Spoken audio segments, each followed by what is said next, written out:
toughening up. So how do you train that? I think with a young group, you probably need to just take them out of their comfort zone a little bit. And that's probably all that we're doing. Just different drills and activities that they probably haven't done before, just to take them out of that comfort zone. That's all mental toughness is really. Can you give us an example of one of those? Oh, we brought in a tackling coach from Melbourne who's been really good, and he works on that a lot as well. Just placing an emphasis on that side of things. It's not necessarily all technique work, it's all a little bit of a hard grind, some of the stuff that he brings in. So that's probably one example of some things we've been doing. Do you set yourself targets with that, like you want to be, renowned as one of the toughest teams in the competition? Oh, certainly not from my point of view. We just want to be a resilient team, which is very hard to get with a young team, so we want to try and fast track that as quickly as we can. Do you think that's an area that the club's been missing, or is that just something you would have automatically? It's something that I've ordered anyway. It's not really for me to sort of say whether they've been missing or not, but it's certainly something that between myself and Ken we wanted to bring in any case. So how do you compare, say, the fitness of an AFL group to Premier League soccer? They're actually quite similar. Probably the Premier League soccer guys are a little bit more agile, a little bit quicker off the mark. AFL guys are generally better endurance and obviously more strength. But they're actually pretty similar. The Premier League guys are probably a little bit more resilient, and that's what we're trying to bring in here, I guess. What really caught your eye over at Liverpool with their training techniques and stuff like that? It was probably the technology that you're exposed to, being a fairly wealthy club, obviously. Secondly was the amount of times that they're able to train. They just try and play every day, or play 3 times a week and train pretty much every day. So their resilience as athletes is phenomenal.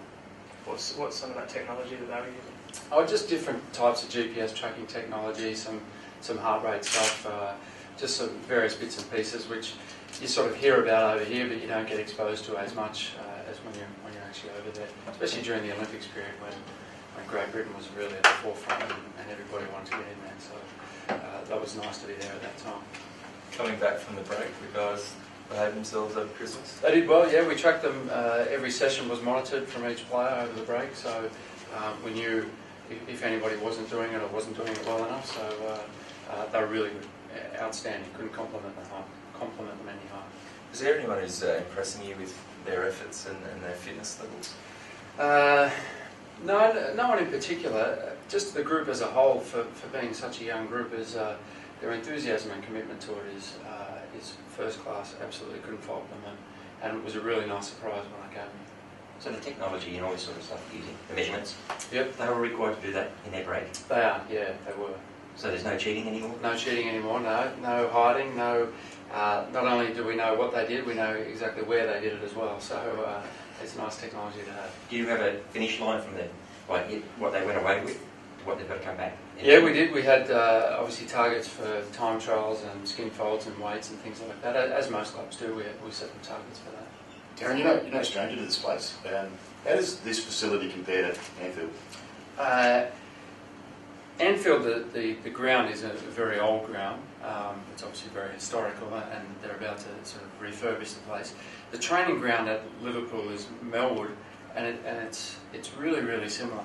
I don't think the players realise how lucky they are, our Port Adelaide players, to be in a facility like this. I think a lot of people think that Port Adelaide might be limited with that, but it absolutely isn't. This facility is probably better than 50% of Premier League facilities easily.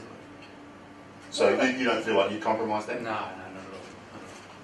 Just over the break, were they working out daily, twice a day? What was the expectation? Oh, without going into specifics, they had a 13-day break, and they would have completed a reasonable number of sessions. We certainly gave them some time off because it's important to freshen them up. They had a pretty solid 6 weeks, but none of them lost any fitness over the break, and in fact their 3K times were better than what they left the club with in November when we last tested them, so that was positive. Who are some of the new guys that have come to the club that have really impressed you? The new recruits are all, from my point of view, really, really good athletes. Certainly Kane Mitchell is a running machine, as some of you might have seen, but Tom Cleary, Mason Shaw, Ollie Wines, Jake Need, they're all really good runners, both with speed and endurance. So from my point of view, from the fitness side of things, they're outstanding recruits. So we'll wait and see about the skill side of things. But yeah, certainly from a fitness point of view, they're great. The heat, have you already restructured, like put the heat factor into your calculations for your fitness program?